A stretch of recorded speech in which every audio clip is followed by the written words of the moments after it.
इधर देखिए, टोक्यो में चल रहे पैरालंपिक खेलों में भारत की भाविना पटेल ने आज इतिहास रचा। भाविना भारत की ओर से टेबल टेनिस में पैरालंपिक में मेडल जीतने वाली पहली खिलाड़ी बन गई हैं। अपने पहले ही पैरालंपिक में भाविना पटेल सिल्वर मेडल जीतने में कामयाब रहीं।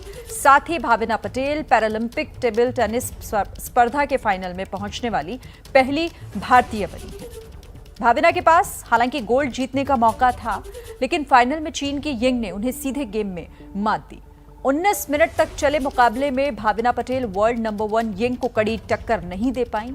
यिंग ने पहले गेम से ही भाविना पर दबाव बनाना शुरू कर दिया था। यिंग ने पहला गेम 11-7, दूसरा गेम 11-5 और तीसरा गेम 11-6 से जीता। लेकिन इसी के साथ भाविना ने इतिहास रचा है। पैरालंपिक में पहला मेडल उन्होंने जीता, सिल्वर मेडल भारत के नाम किया। पैरालंपिक खेलों में इस साल भारत को ये पहला पदक मिला है जिसे भाविना पटेल ने दिलाया है। एक तरफ से मैं बहुत खुश भी हूँ और एक तरफ से थोड़ा नर्वसनेस था, तो उसकी वजह से मैं अपना जितना 100% देना चाहिए था वो नहीं दे पाई। उसकी वजह से मुझे थोड़ा मतलब मैं थोड़ा उसके लिए सेटिस्फाइड नहीं हूँ, थोड़ा दुख भी फील हो रहा है।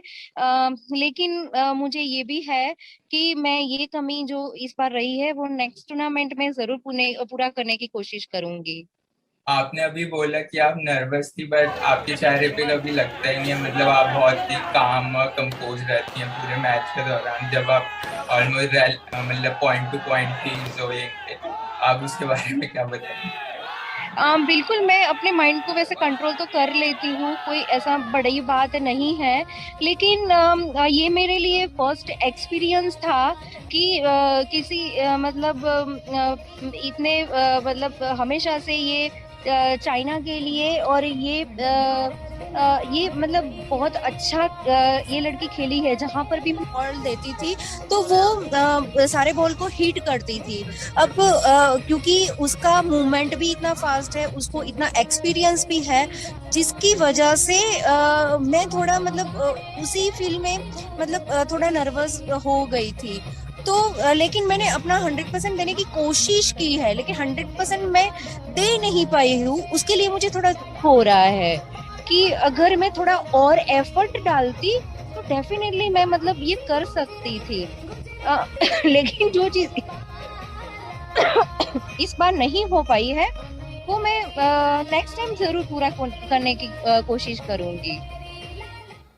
तो भाविना पटेल की जीत के बाद गुजरात के मेहसाना में उनके घर पर, उनके गांव में जश्न का माहौल है। भाविना के परिवार और गांव के लोग लगातार फाइनल मैच देख रहे थे।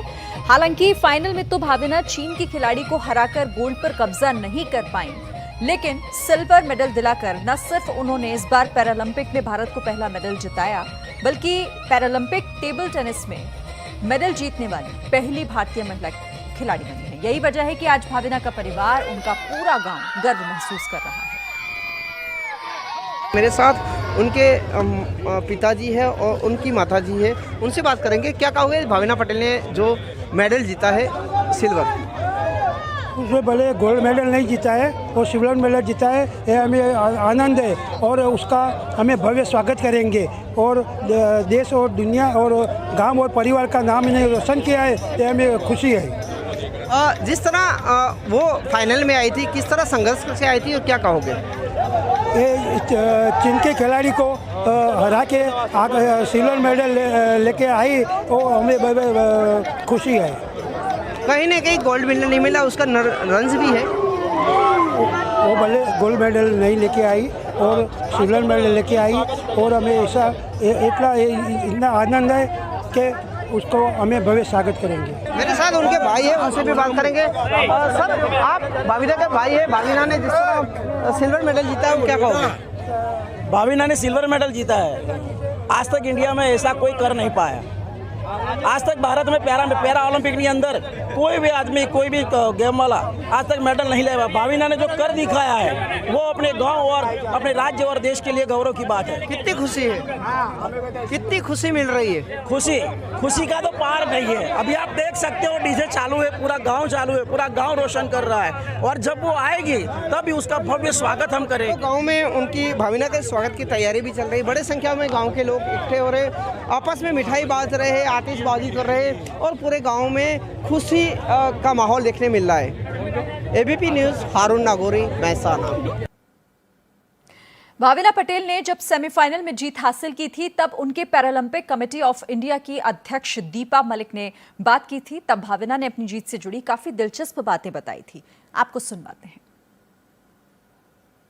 वेरी प्राउड, भवीना सेमीफाइनल जीता है और हम बहुत खुश हैं। भारत को इन्होंने इतना बड़ा तोहफा और मेडल का खाता खोला है। भवीना, आपको कैसा लग रहा है? बड़ा क्लीशे क्वेश्चन होगा। पूरे पैरालंपिक की तरफ से आपको बहुत बहुत बधाई, पूरे देश की तरफ से आपको बधाई। बहुत खुशी का मौका है कि एक व्हीलचेयर महिला ने ये मेडल जीता है। आप क्या मैसेज देंगे सबको, भारत को, और क्या कहना चाहेंगे इतने अच्छे मौके पर? नमस्ते सबको। मैं बस यही कहना चाहती हूँ कि हम व्हीलचेयर पे जितना होते हैं उससे हमारा पावर बढ़ता है। मैं कभी अपने आप को डिसेबल नहीं समझती हूँ। मैं वो सारी चीज़ें कर सकती हूँ जो नॉर्मल इंसान कर सकता है। तो मैंने कभी अपने आप को दिव्यांग नहीं समझा है। मैं हमेशा इतना कॉन्फिडेंट रहती हूँ और सारे ही काम कर सकती हूँ। और आज मैंने ये भी प्रूफ कर दिया है कि इन स्पोर्ट्स हम कहीं पीछे नहीं है। पैरा टेबल टेनिस भी उतना ही आगे है जितना बाकी स्पोर्ट्स आगे है। तो आज चाइना से मेरा फाइट रहा है और हमेशा से सब बोलते हैं कि चाइना को फाइट देना और उसके साथ जीतना बहुत मुश्किल है, लेकिन आज मैंने ये प्रूव कर दिया है कि nothing is impossible, everything you can do.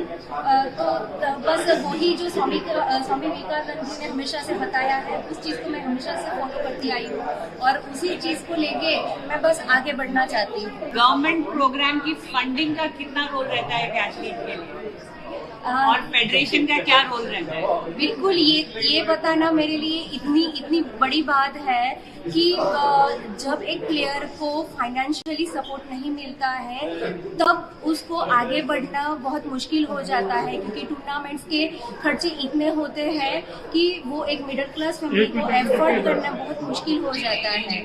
लेकिन sports authority of India, TOPS और Paralympic committee of India, OGQ, उन सब ने इतना सपोर्ट किया है। मुझे फाइनेंशियली सपोर्ट इतना मिला है, इवन टॉप से मुझे रोबोट जो मिला है उसकी वजह से मैं अपने गेम को बहुत इम्प्रूव कर पाई हूँ, क्योंकि जो रोबोट मुझे दिया गया है वो एडवांस रोबोट है और उसमें इतने सारे फीचर्स हैं कि हर एक बॉल में एक नया स्ट्रोक मिलता है।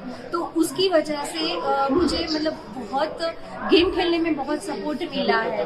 तो मैं Paralympic committee of India, sports authority of India, tops, OGQ, blind people association, मेरे कोच सर, मेरी फैमिली और मेरे बाकी जो भी सपोर्टर्स हैं उन सबको ही धन्यवाद देना चाहती हूं। एक आखिरी सवाल भवीना, मोदी जी ने आपको इतनी शुभकामनाएं दी, खेल मंत्री ने, इसके लिए आप क्या कहना चाहेंगे?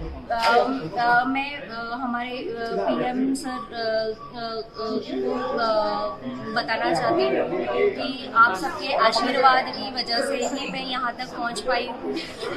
गुजरात में जो खेल महाकुंभ और बाकी सारी चीज़ें जो खेल की रिगार्डिंग जो शुरू हुई है उसकी वजह से बहुत सारे ऐसे प्लेयर्स हैं जो उभर के बाहर आए हैं और उन लोगों को भी ऐसे ही सपोर्ट मिलना जाए ताकि और सारे प्लेयर्स आए और ऐसे ही हमारे देश का नाम सारी टूर्नामेंट्स में रोशन करते रहे। Thank you thank you Bhavina. बिल्कुल, क्योंकि पैरालंपिक्स में इससे पहले टेबल टेनिस में किसी ने कोई मेडल नहीं जीता है भारत की तरफ से, तो इसीलिए बहुत ही एक बड़ा ये अचीवमेंट है। एक अलग दिशा मिलेगा इससे भारतीय पैरा टेबल टेनिस को। और आप कह सकते हैं ये जो उनका जो सफ़र था ये काफ़ी मुश्किलों से भरा था। और आपको बता दूं कि पोलियो डिटेक्ट होने के बाद उनका जो फैमिली है देश के अलग अलग जगहों पर ट्रीटमेंट कराने की कोशिश किया, लेकिन इसमें सफल जब नहीं हुए तब 2004-05 में उनको एक ब्लाइंड स्कूल में भर्ती कराया गया था वहाँ एजुकेशन लेने के लिए, क्योंकि बाकी जगहों पर उनको रिजेक्ट किया जा रहा था बार बार। तो वहाँ से उनको टेबल टेनिस का सफ़र वहाँ से उनका शुरू हुआ और उसके बाद उन्होंने जिस तरह से संघर्ष किया ये सबके लिए एक आप कह सकते हैं एक एग्जाम्पल है। और इसके आगे आप कह सकते हैं सिर्फ पैरा टेबल टेनिस जो खिलाड़ी है या पैरालंपियंस है वही नहीं, जो एबल बॉडीड जो एथलीट्स हैं वो भी भाविना पटेल से ज़रूर इंस्पिरेशन ले सकते हैं। जाहिर है। शुक्रिया आपका कुंतल हमारे साथ जुड़ने के लिए और इस बातचीत के लिए।